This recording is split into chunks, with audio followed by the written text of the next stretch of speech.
Hello குட்டீஸ், உங்கள் எல்லாரையும் இன்னைக்கு விபிஎஸ்ல சந்திக்கிறதுல அக்காவுக்கு ரொம்ப சந்தோஷம். நீங்களும் சந்தோஷமா நம்ம விபிஎஸ்ஸை பார்த்துட்டு இருக்கீங்க இல்லையா? ரொம்ப அழகா டான்ஸ் பண்ணீங்க, பாட்டு பாடினீங்க, ஆக்ஷன்லாம் ரொம்ப அழகா இருந்துச்சு. சரி, அக்கா இன்னைக்கு உங்களுக்காக என்ன சொல்ல போறேன்னு சொல்லிட்டு யோசிச்சுக்கிட்டு இருக்கீங்களா? இன்னைக்கு உங்க எல்லாருக்கும் எழுப்புதலை பத்தி அக்கா சொல்ல போறேன். நிறைய குட்டி பசங்களுக்கு எழுப்புதல் அப்படின்னா என்னன்னே தெரியறது இல்லை. சரி, இப்போ எழுப்புதல் அப்படின்னா என்னன்னு தெரிஞ்சுக்கலாமா? உங்களுக்கு புரியுற மாதிரியே சொல்றேன், கேளுங்களேன். பார்த்துட்டு இருக்கிற நீங்க எல்லாருமே நல்ல குட்டி பசங்க தானே? அம்மா அப்பா சொல்ற பேச்சை கேட்பீங்க, ஸ்கூல்ல டீச்சர்ஸ் கொடுக்குற ஹோம்ஒர்க்கை கம்ப்ளீட் பண்ணிடுவீங்க, கோவப்பட மாட்டீங்க, எதிர்த்து பேச மாட்டீங்க, வீடியோ கேம்ஸ்லாம் ப்ளே பண்ண மாட்டீங்க, டெய்லியும் ஜெபம் பண்ணுவீங்க, பைபிள் படிப்பீங்க. நீங்க எல்லாருமே நல்ல பசங்க தானே? உங்களை பார்த்து உங்க கிளாஸ்ல இருக்கிற எல்லா பசங்களும் மனம் மாறினாங்க அப்படின்னா அதுதான் எழுப்புதல். சரி, இன்னைக்கும் நம்ம ஒரு எழுப்புதலை பத்தி தெரிஞ்சுக்க போறோம். நீங்க ரெடியா இருக்கீங்களா? அதுக்கு முன்னாடி அக்கா கையில என்ன இருக்குன்னு சொல்லுங்க.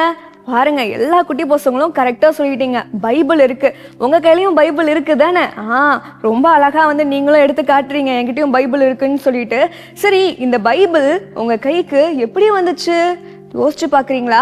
சரி, அம்மா அப்பா வாங்கி தந்தாங்கன்னு சொல்லிட்டு சில குட்டி பசங்க சொல்லலாம், உங்க அம்மா அப்பா கைக்கு அந்த பைபிள் எப்படி வந்துச்சு? யோசிச்சுக்கிட்டு தானே இருக்கீங்க. அதை பத்தி தான் இன்னைக்கு அக்கா உங்களுக்கு தெளிவா சொல்ல போறேன். இந்த பைபிள் இன்னைக்கு நம்ம எல்லாரு கையிலயும் இருக்குது அப்படின்னா இதுக்கு பின்னாடி ஒரு உண்மையான சம்பவம் இருக்குது. ஒருத்தர் ரொம்பவும் கஷ்டப்பட்டாரு. அவர் யாரு அப்படின்றத நம்ம தெரிஞ்சுக்கணும் அப்படின்னா ஜெர்மனி வரைக்கும் போகணும் குட்டீஸ். அங்க பாருங்க, ஜெர்மனின்னு சொன்னதும் ஒரு தம்பி முகத்துல சிரிப்ப. ட்ரிப்பு போறது அப்படின்னா அவங்க எல்லாருக்கும் ரொம்ப பிடிக்கும் தானே?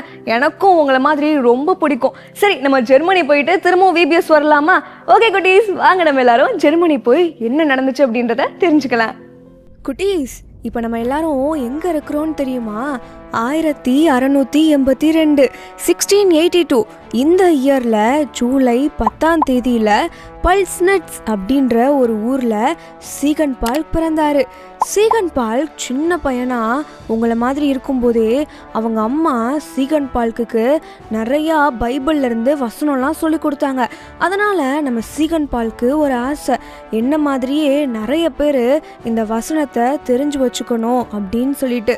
அதுக்கப்புறம் சீகன் பால் அவருடைய படிப்பெல்லாம் முடிச்சுட்டு 1705ஆம் ஆண்டு லுத்ரன் சபை பேராயரால் அபிஷேகம் செய்யப்பட்டு நம்ம இந்தியாவுக்கு மிஷனரியாக டென்மார்க் மன்னர் 4வது ஃப்ரெட்ரிக் சார்பில் பெரிய கப்பலில் நம்ம சீகன் பால்க்கு அனுப்பி வைக்கிறாங்க. சரி குட்டீஸ், இப்போ ஜெர்மனில இருந்து தமிழ்நாட்டில் தரங்கம்பாடி அப்படின்ற ஒரு ஊர் இருக்கு சரிங்களா? அந்த இடத்துக்கு சீகன் பால்க் ஒரு பெரிய கப்பல்ல டிராவல் பண்ணிட்டு இருக்கிறாங்க. அப்படி அவங்க டிராவல் பண்ணும்போது ஒரு சேடான விஷயம் நடக்குது குட்டீஸ். என்னன்னு தெரியுமா? அவங்க டிராவல் பண்ற கப்பல்ல நிறைய பேர் வியாதினால இறந்து போயிடுறாங்க. அதனால அந்த உடல்களை எல்லாமே அவங்க நடுக்கடல்ல தூக்கி போட்டுடுறாங்க. கப்பல் வரும்போது ரொம்பவும் கஷ்டப்பட்டு தரங்கம்பாடியை நோக்கி வந்துட்டு இருக்குது. இப்ப தரங்கம்பாடியில இருக்கிற கவர்மெண்ட் எல்லாருமே யோசிக்கிறாங்க, இவங்க ஒரு வேளை உளவாளியா இருப்பாங்களோ, வேவு பார்க்கறவங்களா இருப்பாங்களோ, அதாவது இங்கிலீஷ்ல நம்ம ஸ்பை அப்படின்னு சொல்லுவோம். அதனாலேயே இந்த கப்பல்ல இருக்கிற எல்லாரையுமே அவங்க விடுறதுக்கு ரொம்பவும் யோசிச்சாங்க. இவ்வளவு பெரிய கப்பல் இப்போ கரைக்கு போகணும் அப்படின்னா அது ஈஸியான விஷயமே இல்லை. அதனால இங்க இருக்கிற கவர்மெண்ட் என்ன பண்ணும் அப்படின்னா அந்த கப்பலுக்கு ஒரு சின்ன சின்ன போட்டெல்லாம் அனுப்பி அங்க இருக்கிறவங்கள கூட்டிட்டு வர செய்வாங்க. ஆனா இப்போ இவங்க போட்டே அனுப்பல. 3 நாள் ஆகிடுச்சு. கப்பல்ல நம்ம சீகன் பால்க்கும் இருக்கிறாரு.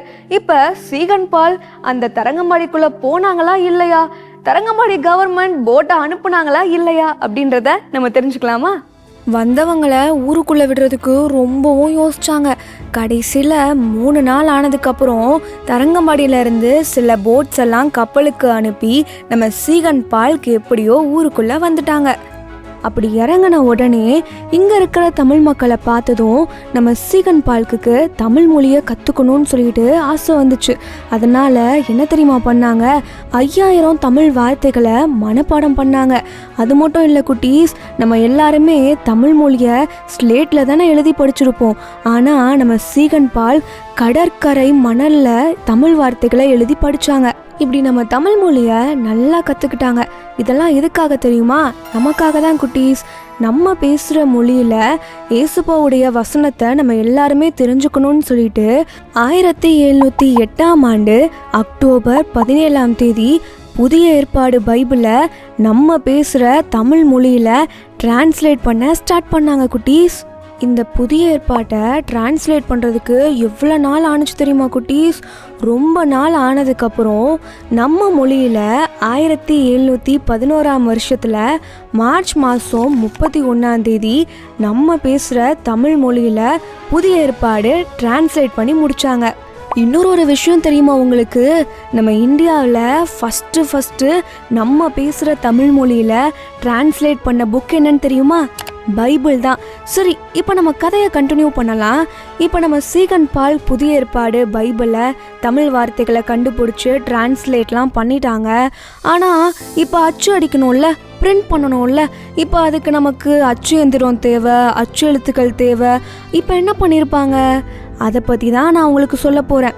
கிறிஸ்தவ அறிவு விளக்க சங்கம் ஜெர்மன் நாட்டில் இருக்கிற சீகன் பால்க்கு தெரிஞ்ச சில ஃப்ரெண்ட்ஸும் அச்சு எழுத்துக்களை ஒரு பெரிய கப்பலில் அனுப்பி வச்சாங்க. அப்படி அந்த பெரிய கப்பலில் அச்சு எந்திரமும் அச்சு எழுத்துக்களும் வந்துட்டு இருந்தப்ப ஃப்ரெஞ்சு ஆர்மி அந்த கப்பலை பிடிச்சிட்டாங்க. அதுக்கப்புறம் அந்த அச்சு எந்திரமும் அச்சு எழுத்துக்களும் நம்ம கிட்ட வர்றதுக்கு ரொம்ப நாள் ஆணுச்சு. அதுக்கப்புறம் சென்னையில் இருக்கிற கவர்னர் அதை எல்லாத்தையுமே நமக்கு திரும்ப வாங்கி கொடுத்தாங்க. அதுக்கப்புறம் என்ன தெரியுமா நடந்துச்சு? 1713 அச்சு அடிக்கிற வேலையை ஆரம்பிச்சுட்டாங்க. ஜெர்மனி நாட்டில் இருந்து வந்த அச்சு எழுத்துக்கள் எல்லாமே ரொம்ப பெருசாக இருந்துச்சு. அப்படி எழுத்து ரொம்ப பெருசாக இருந்துச்சுன்னா பேப்பர் நமக்கு நிறைய தேவைப்படும். பேப்பரும் நம்மக்கிட்ட கம்மியாக இருக்குது. அதனால் அச்சு எழுத்து சின்னதாக இருந்துச்சுன்னா நமக்கு அச்சடிக்கிறதுக்கு ரொம்பவும் ஈஸியாக இருக்கும்னு சொல்லிட்டு தரங்கம்பாடியிலேயே சின்ன எழுத்துக்களை திரும்பவும் செய்ய ஆரம்பிச்சாங்க. இவ்வளவு கடின உழைப்புக்கு அப்புறம் 1715 ஜூலை 15 தமிழ் மொழியில புதிய ஏற்பாடு அச்சடிக்கப்பட்டு வெளிவந்துச்சு. என்ன குட்டீஸ், பாத்தீங்களா? பாருங்க, இன்னைக்கு இந்த பைபிள் நம்ம எல்லார் கையிலையும் இருக்குது அப்படின்னா அதுக்கு பின்னாடி சீகன் பால்க் அவர்கள் இருக்கிறாங்க. எவ்வளோ கஷ்டப்பட்டு இன்னைக்கு இந்த பைபிளை நம்ம கையில் கொடுத்துருக்காங்கல்ல. சரி, டெய்லியுமே இந்த பைபிளை நீங்கள் எல்லாருமே வாசிக்கிறீங்களா? இல்லைனா உங்கள் வீட்டு ஷெல்ஃபில் ஓரமாக வச்சுருக்கீங்களா? நீங்கள் டெய்லியுமே இந்த பைபிளை வாசிக்கும் போது ஏசப்பா என்ன பேசுகிறாங்க அப்படின்றத உங்கள் எல்லாராலையுமே தெரிஞ்சுக்க முடியும்.